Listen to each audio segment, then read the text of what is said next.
코알라의 기독교 사상사 코파보기.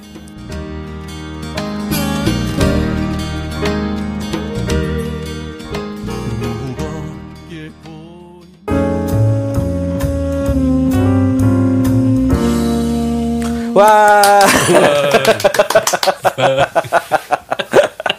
부끄럽습니다. 그래요. 지난번에 우리가 큰 역할을 해주셨고 또 새로운 코너가 하나 선보여가지고 칼 라너 익명의 그리스도인. 네. 예, 그래서 아주 반향이 좋았습니다.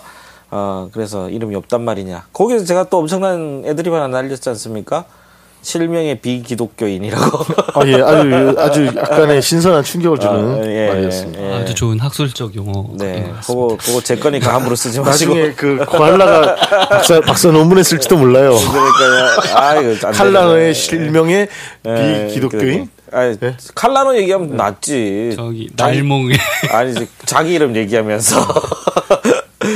까봐. 자, 그랬는데 오늘은 또 기독교 사상사 한 주인공 한 분을 또 모시고 오셨다고 얘기를 들었는데 누굽니까? 예, 오늘은 칼 라너 지난번에 했으니까요. 한스 킹. 한스 킹. 킹. 예. 학교에도 한번 오셨잖아요, 감신대. 그러셨어요? 안 오셨나요? 감신대에 왔었고요. 왔었죠. 한국에 여러 분 오셨습니다. 한스 킹. 마치 잘 아시는 분처럼. 그 뉴스에서 나 또 무슨 친척 좀 되는 줄 알았네요. 아니, 뉴스에서 사우나라도 가요. 그러니까. 뉴스에서 봤다고. 알겠습니다. 한스 킹.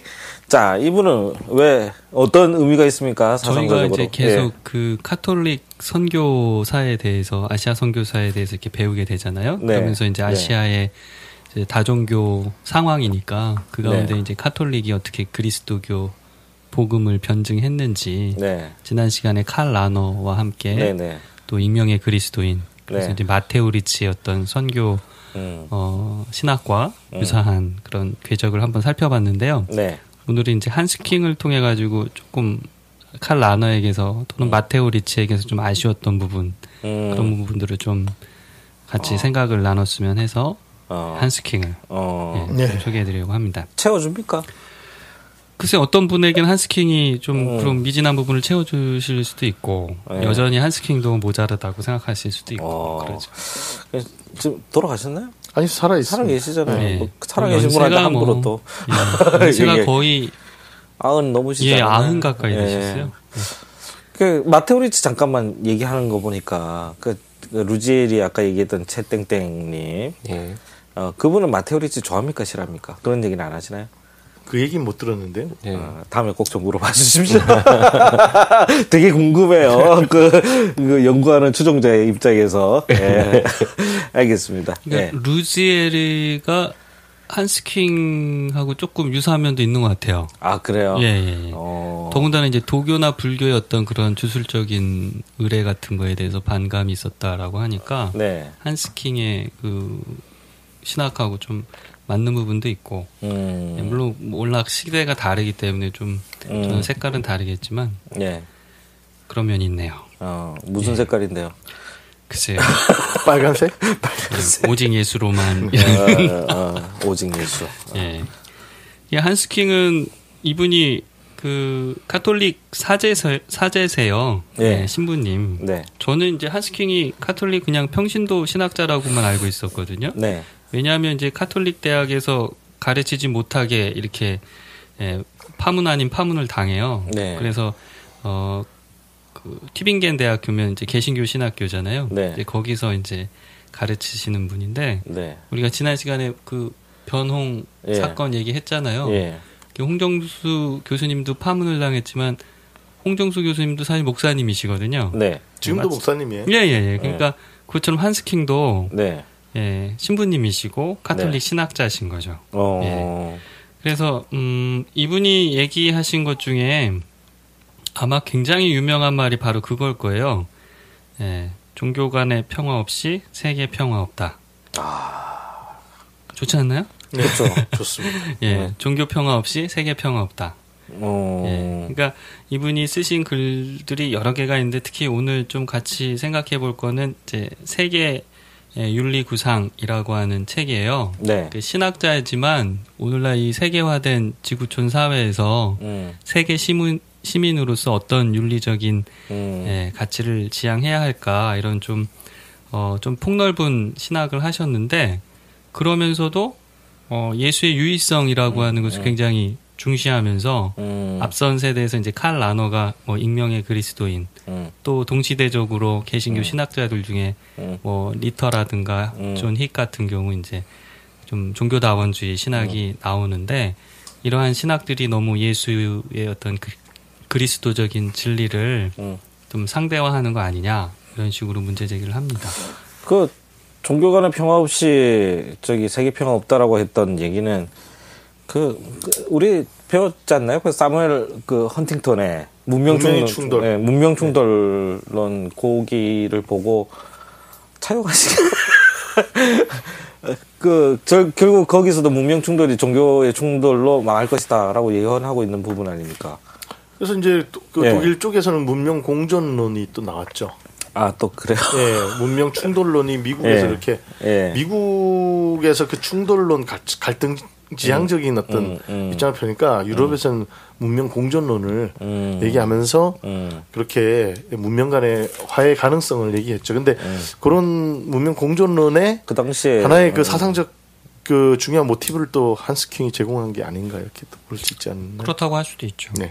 어쨌든 문명 공존론은 뭐 신학 사상은 아니니까. 그러니까 한스킹의 신학은 카톨릭 신학의 노선을 따르면서도 굉장히 지금 시대적인 어떻게 보면 좀 세련된 그런 언어를 사용하시니까요. 그러니까 한스킹이 이 새로운 질서라고 하면서 이 세계화된 세계 속에서 어떻게 새로운 윤리를 만들어 나갈까라고 할 때 우선은 이제 상호간의 연대와 공존, 공생하는 사회를 창조하기 위해서 이제 정의라고 하는 것이 중요하다.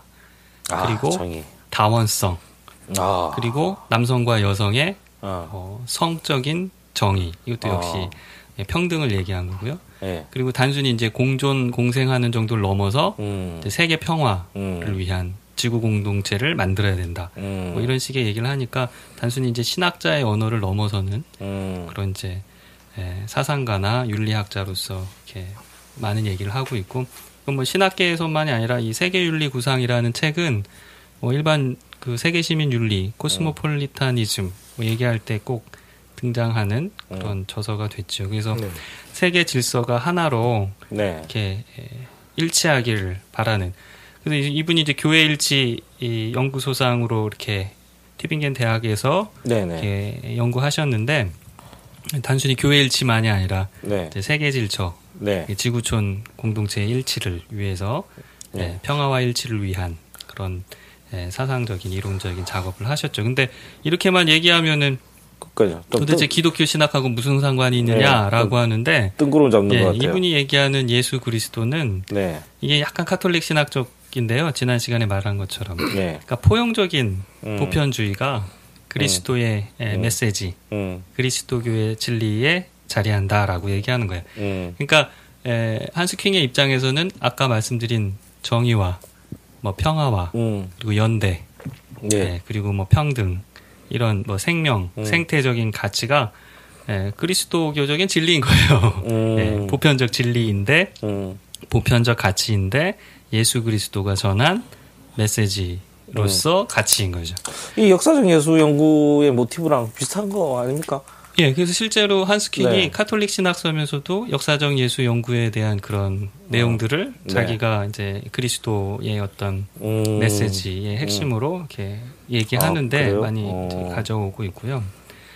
그러면 이제 다른 종교하고 이렇게 평화하고 공존하자, 대화하자 하면서도 예수 그리스도의 이 보편적 진리, 가치 이런 것들을 주장하는 게 좀 불일치하지 않냐, 어긋나지 않느냐, 모순되지 않느냐 이렇게 얘기할 수도 있거든요. 그런데 이제 이분이 내세운 개념은 이제 지난 시간에 칼 라너가 뭐 익명의 그리스도인이라는 개념을 했다면 이분은 비판적인 촉매제라는 표현을 해요. 그러니까 우리에게 예수 그리스도라는 분이 우리 신앙의 규범이고 목적이시잖아요. 그런데 이제 다른 종교와 대화할 때도 이 그리스도 예수는 하나의 규범이 되는 거예요. 그리스도인들에게. 그러니까 제가 무슨 미륵 예수를 얘기하고 이렇게 하면 안 되는 거죠. 둘 중에 하나는 이단이라는 예, 얘기네요. 미륵은 붓다는 붓다를 얘기할 수 있죠. 네. 근데 예수가 붓다는 아니잖아요. 네. 그러니까 예수의 유일성과 네. 독특성이 있는데 네. 그거를 이제 망각하고 그냥 이렇게 무비판적으로 타 종교와 대화한다고 하면서 자기 정체성을 잃어버리면 안 된다는 거죠. 이제 아마 한스킹님은 이 언저리 인문학자 코알라를 굉장히 꾸짖으시겠죠. 그래서 그리스도 예수를 관심도 없을걸요. 네. 만나면은 꾸짖는다. 뭐 연세가 많으시니까 뭐 한둘이겠어요, 이 장관이 자기 볼 때. 예. 그러니까 비판적 촉매자라는 건요. 아 우리 저기 손 박사님이 저기 성주 다녀오셨다고 했잖아요. 그러니까 사드가 도입되면 우리 한반도에 어떻게 보면 평화를 해치는 무기의 도입이잖아요. 네. 근데 그 성주 인근에 그 원불교 성지가 있어요. 네. 그래가지고 그 원불교 교무님들도 그 사드 배치 반대 난리 났잖아요. 예, 운동을 하시거든요. 근데 이제 저희 기독교나 카톨릭 이제 종단에서도 함께 거기서 이제 평화를 외치는 시위를 하시잖아요. 네. 그러면 이제 함께 종교들이 연합해서 그런 뭐 평화와 정의와 또 생명을 위해서 4대강 반대라든가 이런 거 함께 협력할 수 있잖아요. 네. 그럴 때 이제 기독교인들은 물론 당연히 거기에 함께 해야겠지만 그 함께하는 어떤 동기나 목적이 바로 예수 그리스도에 대한 신앙적 고백을 토대하에서 함께 연대하고 협력한다는 거죠. 그러면서도 이제 타 종교인들에 대해서 예수 그리스도가 하나의 잣대가 돼요. 우리는 그리스도를 잣대로 그들과 대화하거나 협력해야 한다라는 거죠.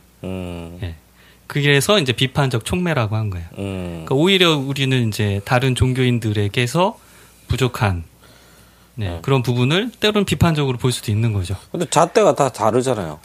근데 우리는 그리스도의 잣대로 가는 거죠. 그러니까 그 그리스도를 바라보는 게 다 다른데. 아, 그러니까 카톨릭에서는 저기 카톨릭에서 하나로 정해놨으니까. 그렇지 않나요? 뭐 진보신학과 또 보수적인 신학 뭐 이런 신학으로 또 나눌 수 있잖아요. 물론 여기서 이제 저기 근본주의적인 신학은 아니고요. 네. 그러니까 먼저 이제 전제를 해놓은 거죠. 네. 예수 그리스도가 전한 하나님 나라의 메시지는 정의와 평화와 생명과 그런 거라고 할 때 그런 가치를 지향하면서 그걸 중심적으로 다른 종교와 대화하고 또 세계의 평화와 정의를 위해서 실천해야 하는데 그 기준은 우리에게 그리스도라는 거죠.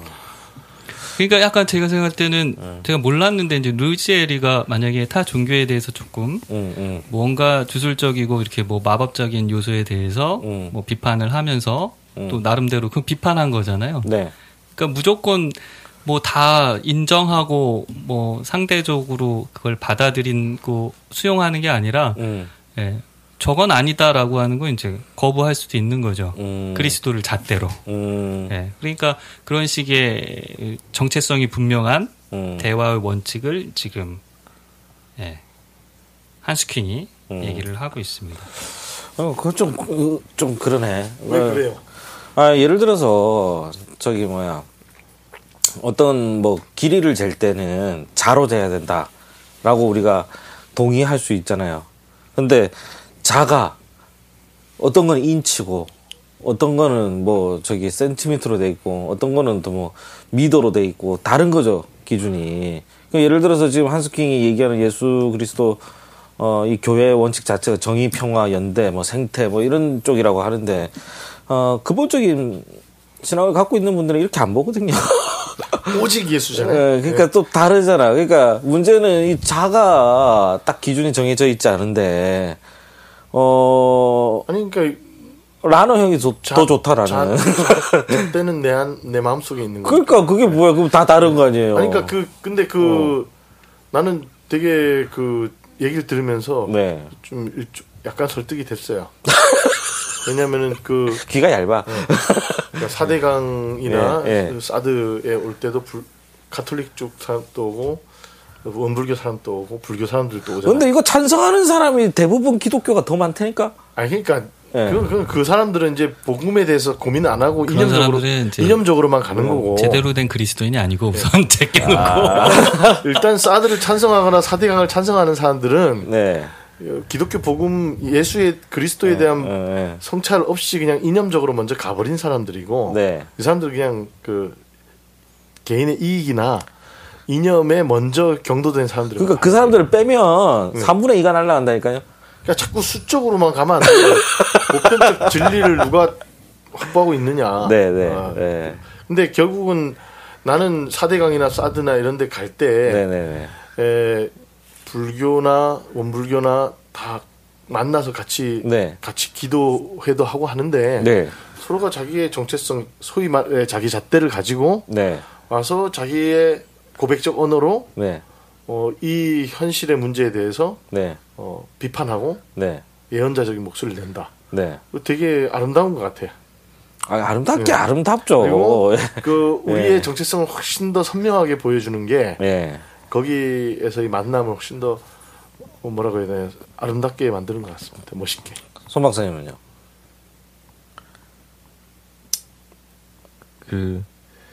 저는 뭐라 그러지 사드 배제에 대해서 찬성하시는 분들이 정의와 평화와 생태에 대해서 무가치하게 생각한다고 생각하지 않아요. 그래. 네, 그분들도 역시 정의를 굉장히 중요하게 생각하죠. 나름의 정의잖아요. 네, 그 정의가 정의롭지 않은 거죠. 저희가 보기에는. 그렇죠. 만족스럽지 않은 거지. 근데 그분들은 그게 정의롭고 굳게 믿으시는 거고요. 그러니까 그게 이념이라니까. 근데 그분들이 보기에는 또 저희가 사드도 평화를 위해서 하는 거잖아. 네, 그러니까 우리가 되게 이념적인 기독교인이라고. 공산주의자들. 종북 좌파 기독교인. 그래서 모르겠어요. 그분들의 신앙을 존중하면서 우리 얘기를 할 수 있는 방법이 없을까?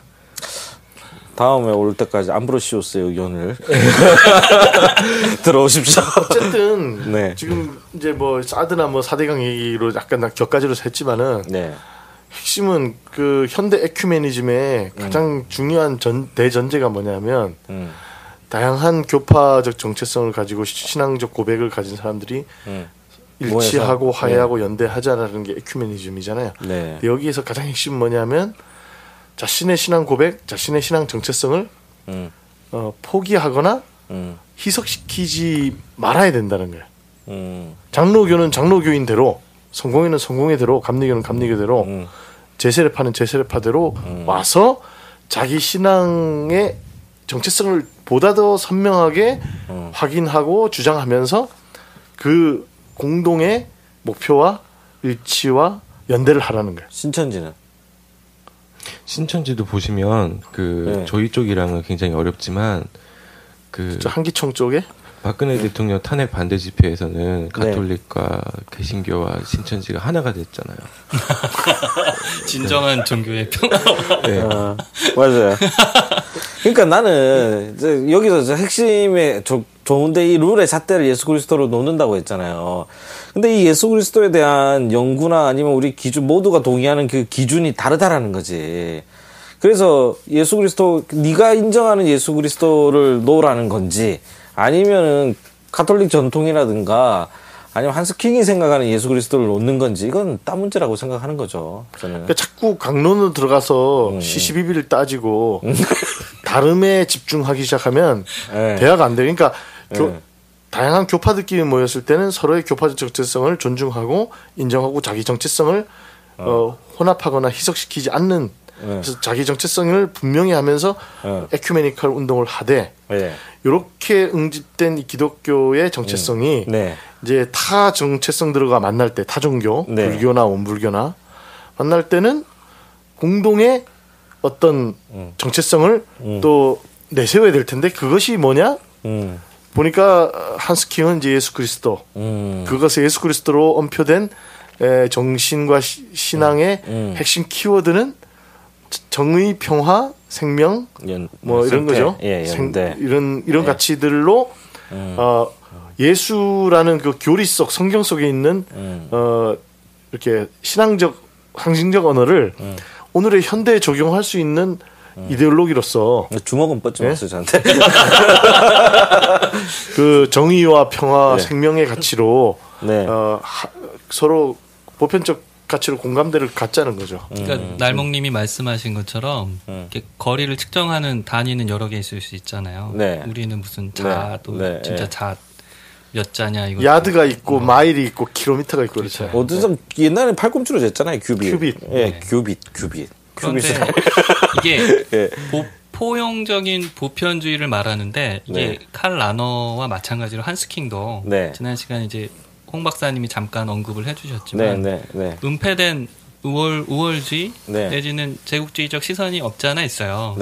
왜냐하면 지금 세계 도량형은 미터가 기본이죠. 잠깐 정리하고 갑시다. 은폐된 자본주의적인 시각이 한스킹에게 있다. 자본주의가 아니라 제국주의가 있다. 오케이. 아니 아까 그 칼라노 얘기한 거예요? 아니 지금 한스킹이 한스킹도 마찬가지라 있을 수 있다라는 건데요. 뭐냐면 어쨌든 그렇지 그런 얘기를 세계 지구촌화된 세계 속에서 도량형의 기준은 미터잖아요. 미국은 뭐 맨날 마일 뭐 하고 영국 애들은 그런지 몰라도 국제 기준은 미터란 말이에요. 그러면은 이제 그 미터라는 게 뭐냐? 그러면 지금 한스킹이 얘기하는 세계 윤리로서 정의나 또는 평화나 뭐 또는 그 환경에 대한 생명에 대한 거나 뭐 또는 뭐 남녀의 평등, 인종 간의 평등이나 이런 거란 말이에요. 근데 이제 그런 미터가 어디서 나왔느냐? 예수에게서 나왔다라는 거예요. 근데 이제 그 예수 그리스도에게서 나온 그 미터라고 하는 잣대, 정의, 평화 이거는 굉장히 기독교적인 그렇죠. 독특성이라는 거예요. 물론 그러면 이제 타 종교인들은 왜 불교에는 평화가 없고 왜 불교에는 정의가 없느냐라고 얘기할지 모르겠지만 미터는 우리에게서 나왔다라는 거를 굉장히 강하게 이제 주장을 하는 게 한스킹의 그 예수의 유일성을 얘기하면서도 세계 보편 윤리를 얘기하는 그 양자의 아무런 그 꺼리낌이 없이 자연스럽게 연결돼요. 근데 우리도 보편적으로 그렇게 생각하잖아요. 예수님의 하나님 나라의 어떤 복음이 정의와 평화와 생명과 연대라고 생각하니까 그리스도인들에게 너무나 자연스러운데 사실 이렇게 좀 희기나 니터나 좀 더 다원주의적으로 보려고 하는 입장에서는 그거를 그리스도인만이 독점하는 가치는 아니니까 거기에 있어서도 좀 내려놔야 된다라고 얘기를 하겠죠. 근데 이제 한스킹은 그걸 내려놓으면 내가 그리스도인인 정체성은 어디서 오냐. 그거는 우리가 강하게 붙잡아야 된다. 내가 내 아버지 자랑하는데 뭐 문제가 있냐 이런 얘기죠. 한마디로 말해서 지난 시간에 얘기했던 레떼르는 떼지 말자. 레떼르 나오래. 레떼르 떼면은 짝퉁된다. 이것도 저것도 안 된다. 레떼르가 붙어 있어야 중고로도 팔 수 있다. 자, 우리 비기독교인 손 박사님. 비기독교인인데 골수 장로교.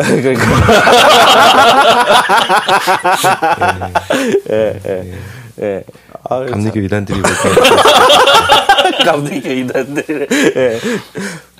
어떤 하실 얘기 없어요? 그 한스킹의 문제는 그럼 제 식으로 표현하자면 그런 것 같네요. 내가 가지고 있는 정체성을 남들도 본래 갖고 있다라는 게 내 정체성을 해치는 건 아닌데 그것이 자신의 정체성을 무너뜨릴 수도 있다라는 어떤 불안감 같은 게 있는 걸까요? 갑자기 어렵게 물어봐요. 아니요, 그러니까 약간 그 방어 기제? 방어 기제로서의 그 레토릭이라는 거예요? 나도 사람이고 저도 사람인데 제가 나를 해할 수 있다 이런 거요? 아니요, 내 정체성이 기독교, 예수 그리스도에서 비롯되는 거고, 이제 그리스도였는 뭐 정의, 평화 이런 게 우리 거다, 우리에게서 나왔다 그러면 이거를 남들도 원래 우리와 상관없이 갖고 있었다라고 할 때 내 정체성에 어떤 훼손이 생기느냐는 거죠. 자존심이 상하겠죠. 사실 그럴 필요는 없잖아요. 근데 왜 한스킹은 내가 보기에는 그 정의, 평화, 생명, 평등 이런 가치들을 그리스도로부터 그 출처를 찾지 않으면 기독교인들에게 있어서 정의, 평화, 생명, 평등의 이런 가치들이 약간 폄훼되거나 무관심해질까봐 한스킹은 일부러 경정을 울리는 게 일부러. 네, 그러니까 대내용이다. 사내용. 그러니까 왜냐하면 아까도 얘기했지만 사드 배치나 4대강 같은 거 찬성하는 이런 좀 그런 평화나 생명의 가치를 무시하거나 이렇게 경시하는 그런 기독교인들의 태도가 있잖아요. 그런 사람들을 돌이켜 세우기 위해서라도 한스킹에겐 그런 레토릭이 필요한 거예요. 저 거기까지는 오케이예요. 이게 그리스도로부터 비롯된 것이다. 까지는 오케이. 그런데 왜 불교도들은 불교 안에서 그런 가치들을 본래적으로 갖고 있었다라고 인정하면 안 되는 건지. 아니 안 된다는 건 아니죠. 그건 니들 레토릭을 가지라는 거죠. 니들의 도량형 그 측량 단위를 가지라는 거예요. 근데 우리는 이렇게 미터로 쓰겠다. 당신들이 야드로 쓰든 마일로 쓰든 그거는 당신들이 알아서 해라. 기독교 베타주의는 그냥 없애야겠네요. 여기서 예, 베타주의는 아예 찍히죠. 베타주의는 아닌가? 끼지를 못하잖아. 연대가 안 되잖아. 베타주의 갔다 오면. 그런 사람들은 지금 예수님의 하나님 나라 복음을 제대로 이해 못하는 사람들이니까. 제대로 이해한다면 오늘날 이제 세계 이 지구촌 사회 속에서 벌어지는 다양한 이제 문제들, 악의 현실에 대해서 극복하기 위해서 이제 실천과 연대의 장으로 나와야 되는데 그때 그리스도인들은 이런 태도나 자세를 지녀야 한다는 거예요. 근데 이제 홍 박사님은 조금 더 이제 긍정적으로 해석을 해주신 것 같은데 약간 한스킹의 뉘앙스에는 예수 그리스도가 어쨌든 최종적인 하나님의 온전한 계시이기 때문에 결국은 미터가 지금 세계 도량형이잖아요. 그러니까 지금 뭐 면리 불교는 아직 그걸 쓴단 말이에요. 그럼 그 면리가 몇 미터인지 측정할 수는 있겠죠. 어쨌든 그 기준이 지금 미터가 되고 있잖아요. 그러니까 불교도 정의에 대해서 얘기할 수 있죠. 근데 그 지금 정의에 대해서 불교가 얘기하는 거잖아요. 근데 그 정의는 원래 예수의 하나님 나라의 복음에서 나온 정의가 지금 미터가 된 거예요. 그러니까 이런 식으로 얘기하면 제가 불교도라면 사실 기분 나쁘죠. 너가 언제 미터를 기준으로 하자 그랬냐. 니네들이 힘이 세니까 미터를 쓰는 거지. 우리는 계속 면리 쓰겠다라고 할 수도 있는 거예요. 그런데 이제 불교도와 기독교도가 만나면 지금 미터로 얘기를 하고 이 사람은 면리를 얘기하면 어쨌든 기준은 있어야 되는데 한스킹의 입장에서는 미터가 이미 그 세계적인 기준이 돼 있으니까 너네 뭐 면리 하지 말고 미터로 번역해서 얘기를 해라. 기독교도 리 있어요.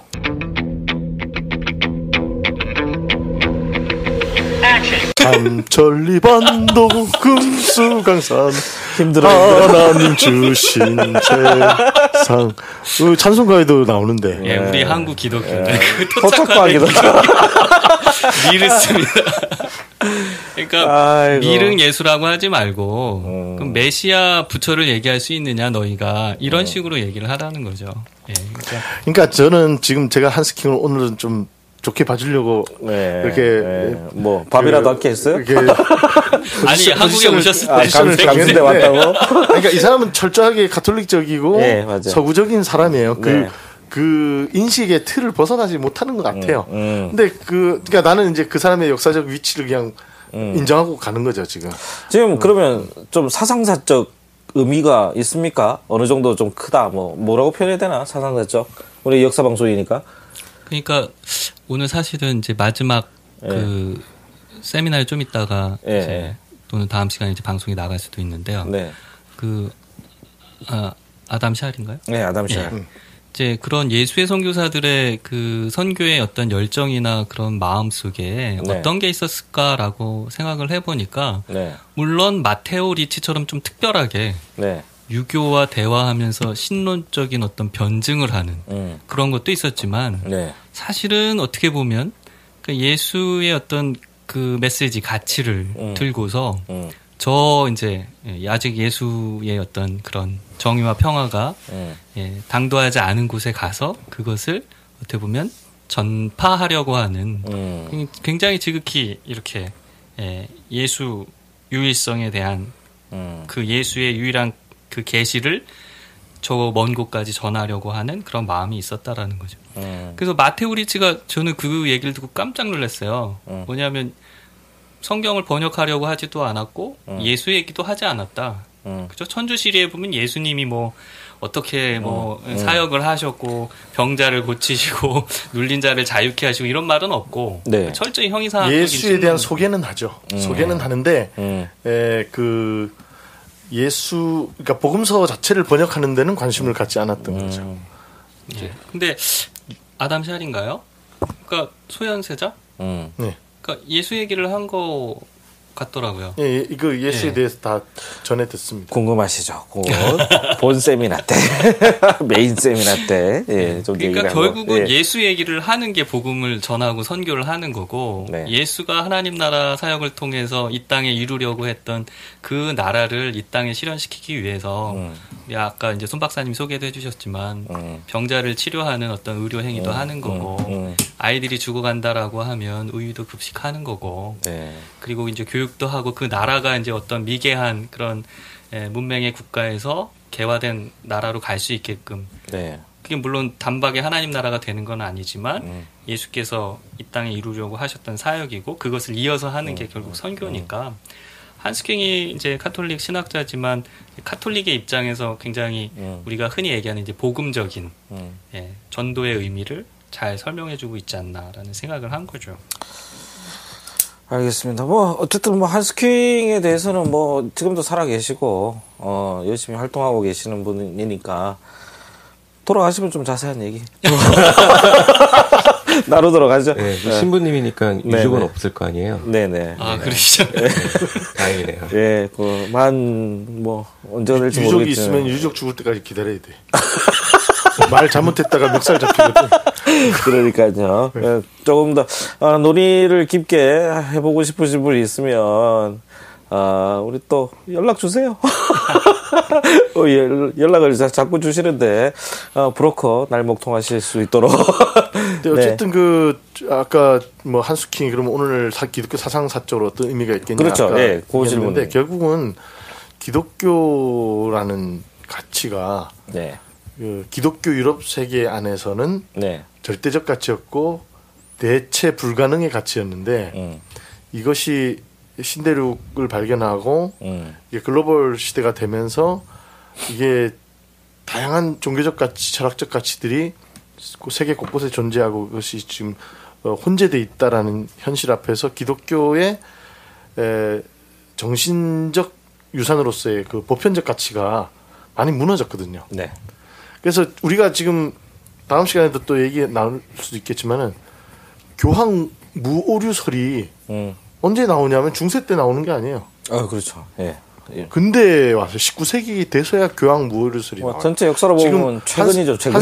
한스킹이 네. 지금 교황 무오류설과 갈등을 했잖아요. 네. 그러면서 교황청으로부터 이제 그런 가톨릭의 제도적 어떤 경직성에 대해서 메스를 대니까 가톨릭 신학교에서 못 가르치게 내친 거 아니에요? 한마디로.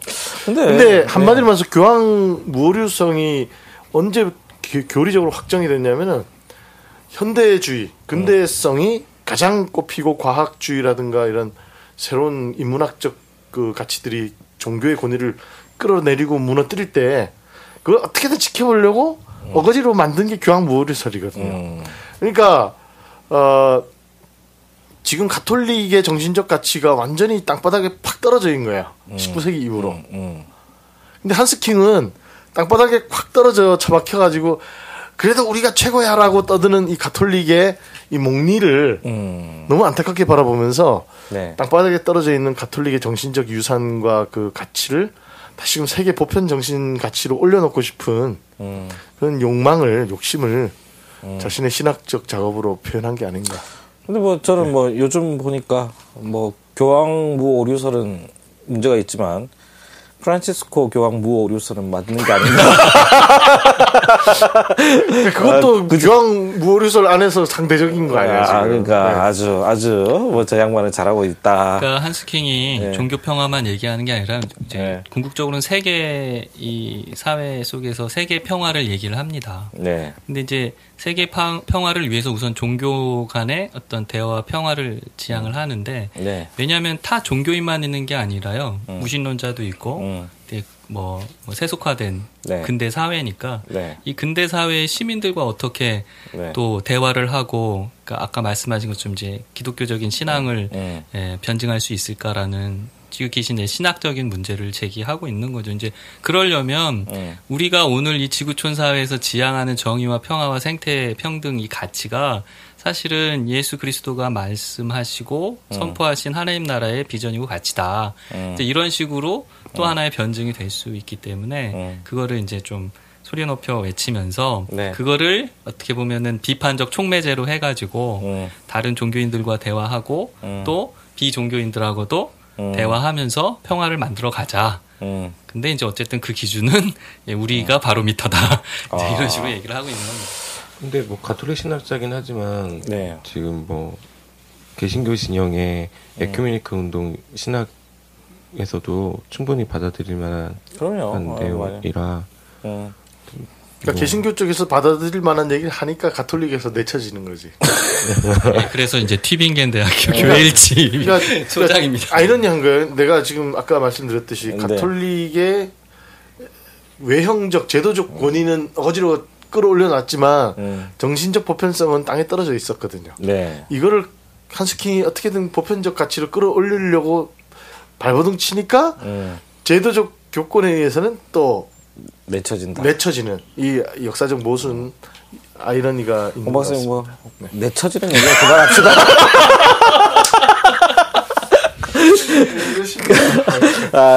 그래 우리 오늘 한스킹에 대해서 더 생각을 해봤고 어쨌든 청취자님들 이 부분에 대해서 많은 좀 생각을 해 보십사 하고 여러 가지 생각을 나눠봤습니다. 자 그러면 그거 하나 주고 가죠. 뭐 급하게 마련된 걸로 한스킹의 사상사적 중요성 성경책 5개 중에 몇 개 주십니까? 기독교 사상사에서 성경책 왜 5개야? 그 보이잖아요. 뭐 별 뭐 그런 것처럼 성경책 5개 중에 몇 개 우리 손 박사님 또 별 희한한 코너를 만들었어. 하나 주고 갑시다. 저 먼저 줄까요? 저 근데 기준이 필요할 것 같아요. 미터가 필요할 것 같아요. 알아서 하면 돼요. 5점 되는 사람 누가 있어요? 5점이요? 5점은 어거스틴. 아우구스티누스. 중요성으로 치면 5점이죠. 예. 그걸 5점으로. 아우구스티누스가 5개. 1점은 저. 바울 5개. 예. 아우구스티누스 5개. 예. 그 다음에 루터 5개. 예. 그러니까 그 사상사적으로 뭐 내용이 어쨌든 간에. 웨슬리 4개 반. 마귀 7개 뭐 이런 거.